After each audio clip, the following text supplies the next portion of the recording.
Hey guys, it's Jaden and welcome back. Today we are talking about The Expanse, Season 5, Episode 9.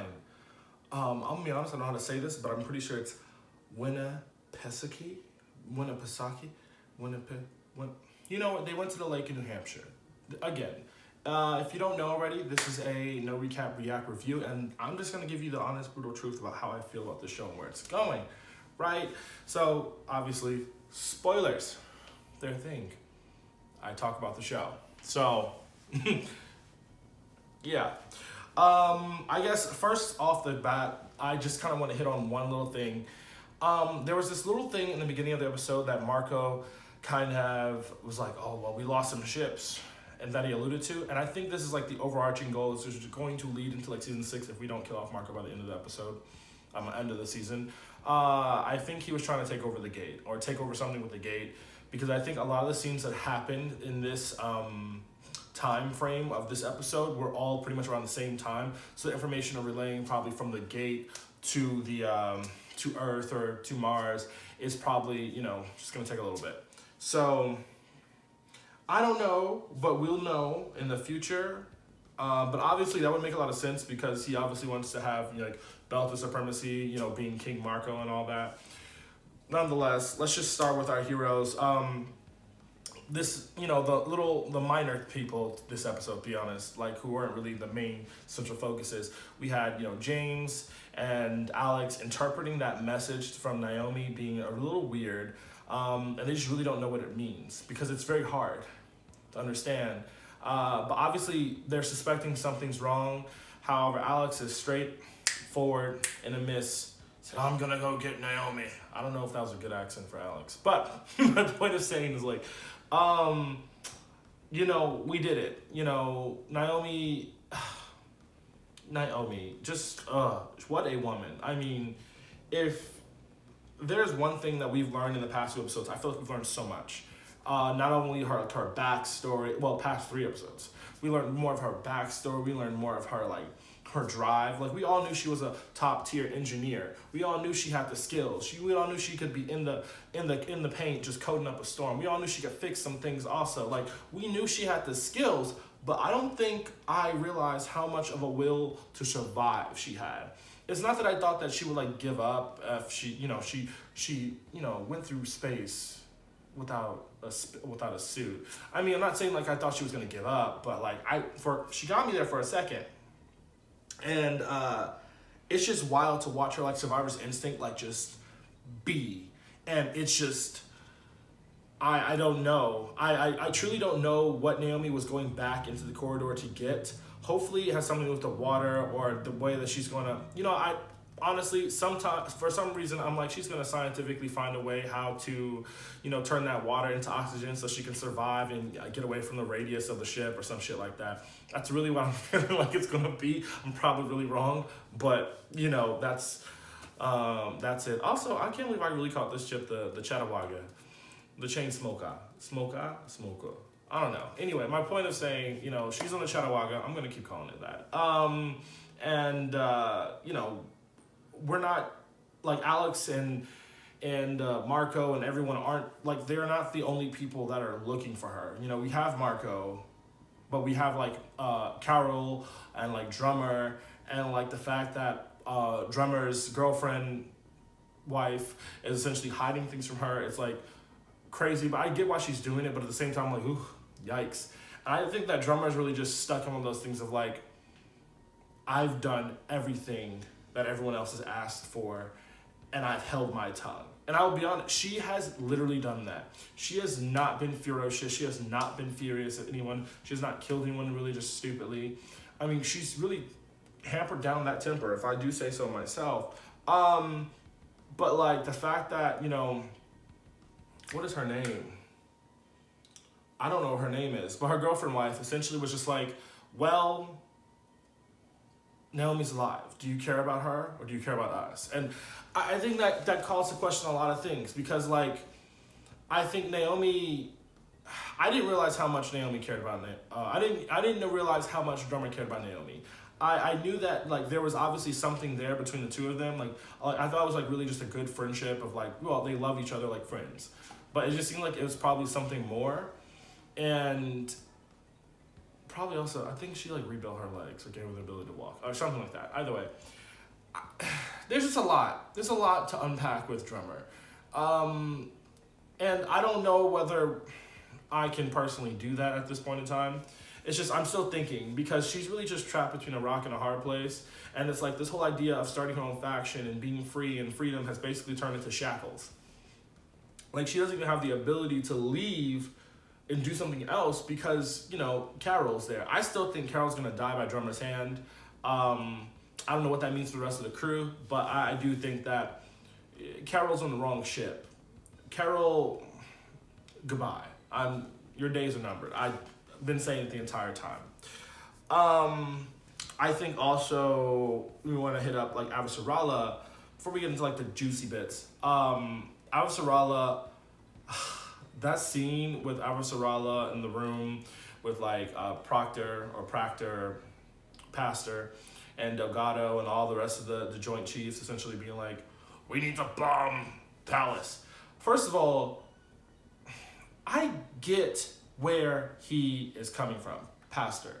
That man did not ask for that position. He said, I just wanted to be on my farm and trying to find like food for people. That was all I was trying to do. I was not trying to do this. It's very designated survivor syndrome, basically, except he's bad at his job. And my dude is really just like, I think like the thing is, he's just scared. He's genuinely just scared of the possibilities.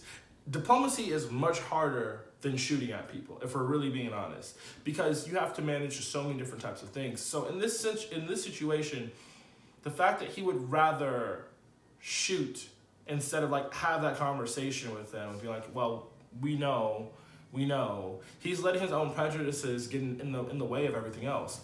And I don't blame Delgado for doing his job and saying, yeah, here, we should also bomb Ceres, or we should also do this, or yeah, I don't blame him whatsoever. You know, that is his job.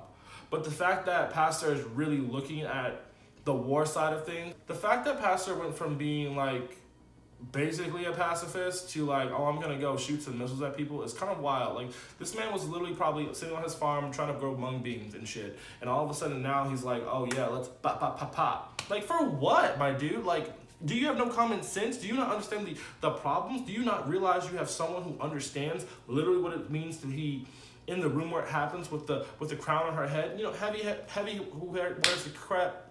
You know exactly what I'm saying. Heavy who wears the head of the crown. That's basically Avasarala. You're not using her as a resource. So when she finally quit, it was like, I'm done. I cannot. I'm over it.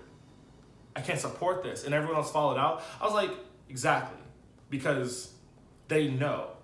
Like, at the core of it, Avasarala has done some mistakes. She's made some mistakes. But because she's made some mistakes, she's learned many things. And I would say, honestly, her biggest mistake was really, one of her biggest mistakes, like, in her life was essentially like losing an election, because she could have had it, but she chose to go like this dirty way about it, and she lost it. And basically, she wasn't prepared. And that's the stupid part of it all. However, we can't, cry over spilled milk. So I think probably her losing it was probably what was the best thing to happen to her. Probably her personal regret is like losing the election, but the best thing that happened to her was her to lose it, because it was able to humble her and like really just figure it out. Also, it's wild because she's finally this episode really accepting that Arjun is dead. Which my question is, so what about the kids? What about her kids? What about the grandchildren? Are they all dead? And like the whole thing is because we learned, I believe the last episode or the episode before, about the fact that the rocket hit Midtown, right where Columbia is, and I was just like, wow, Arjun is gone. And it's sad because like they were in a fight, like a complete fight, and we can only hope that he wasn't in Midtown at that time. But nonetheless, Avasarala taking over control. Love to see it. Can't wait. But the weird thing is Delgado being like, I'm going to go on a strike team. And I think the weird thing is like, is this a weird thing that I expect from Delgado to like be like, I'm going to go to the front lines? I'm like, no, not really. But like, is this the best use of your skills, best use of your talents? I don't really think so, but you know, if that's what you personally think needs to happen, okay, you gotta do what's best for yourself, baby. But that's dumb. Leave it to the young bucks. Lead them, you know. Anyway, now we're, I guess, getting into, you know, Winnipesaukee, the lake. This is weird. Not weird, but weird. Because I think it really shows a lot of like the sway that Clarrisa has on Amos, and I really am confused as to why she has so much sway over this man. It doesn't make any sense. It just literally does not make any sense. Like, I can understand like that Eric knows him from the past and Clarrisa knows him from like basically the present. So merging those two ideas of what a person is and who they are, yes, that same person is still in there through and through, but that person is changed a little bit. So you have to really learn to accept like that person and like their past and their present at the same time. And I think that's why I really enjoyed the interaction between like Clarrisa and Eric, because it's like they have so many different versions of Amos in their own mind of who he is, and like what he represents. And I think like for Eric, it's like, I knew what you were doing when you went to space. I sent you away. I grew up with you. You're the reason why you are the reason why you are is because of partially me. While Clarrisa is really just like, I knew you in space. You saved my life. You gave me sympathy and all that shit. So like, whatever. I still don't get why he is like feeling it. But they basically take over someone's house, and I think that's a whole thing. But then we have these weird ass security agents come up, like the security of like the community, try and do a shakedown, like, oh, we should have the food at our place. And this man was like, you need to just do what I tell you. I said, does he know who he's talking to? I was ready. I said, Amos, just hit him in the face. Just hit him in the face real quick. But then, you know, the fact that, like, I guess Clarrisa's just trying to be better, so she doesn't want to kill anybody unnecessarily, unless absolutely deemed necessary. But I'm just like, that is dumb. Girl, like, take them out so y'all can live in peace, you know? But it all ends up working out, sort of, in the end. They end up getting the ship working, which they're having trouble figuring out. And the weirdness was like that scene at the end, because it was kind of unnecessary. It's a necessary fight scene if they were just taking out the guards in the beginning. But it's just the fact that they lost like so many people from Eric's side, and the whole idea of like that tribe basically, you know, shrinking just a little bit. For what? I don't know. I guess to escape, but it's just, I don't know. I have mixed feelings on that fight. I thought it was cool. I thought it was very different. We don't normally get a lot of like on the ground fights, so I think that was probably a big key point. That's very few and far between. We're always getting space fights, but it just felt like they were literally just outgunned, outmanned, and they had no opportunity to really like beat their enemy. So I don't know. I do appreciate that Clarrisa said, "Oh, great, I have to enact the little clickety clack thing," you know. And I mean, I just want to point out, she wouldn't have had to do that if they would have taken them people out earlier. So neither here nor there on that issue. But I don't know. I'm thinking about like where this episode's gonna go. I'm thinking about where the season's gonna go with the rest of it. I just don't understand. I really hope that Naomi and Holden get back together. We already know that my guy Alex is racing towards his grave. We know Carol is also, her days are numbered also. Oh, this one little thing. Marco and Philip apologized to each other, and I was like, first of all, Philip has nothing to apologize for.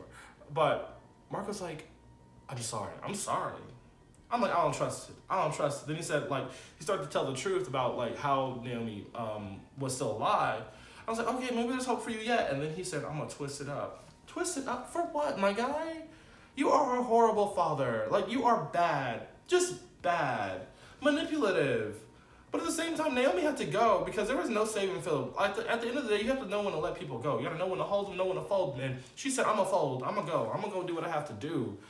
And the fact that, like, Philip would react that way to escape because, oh, she left us. My guy, you slapped her across the face. You turned on her ideals for some pipe dream to be the prince the next in line for some succession after Marco has been deemed the king of the belt or king of the universe.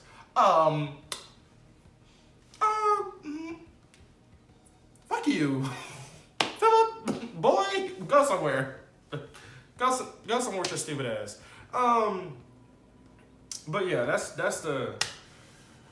where I'm at this point. I don't know. I'm just trying to think, like, where are we gonna go? I feel like we're chugging and juggling to the end. I love that Avasarala's back in power. I love that for her. I think next episode we're gonna figure out how to get Naomi, because obviously Firehawk is a little too close. So yeah, that's pretty much where I'm at this point. If you have any opinions, any thoughts, anything, or theories on what you think is gonna happen the rest of the season, let me know. If it's from the book, you know, at this point, like, if you phrase it right, I don't really care. But thank you so much for watching my video. I really do appreciate it. If you could like, comment, and subscribe, that'd be really nice. Anyway, I'm gonna talk to y'all later. Yeah. Bye.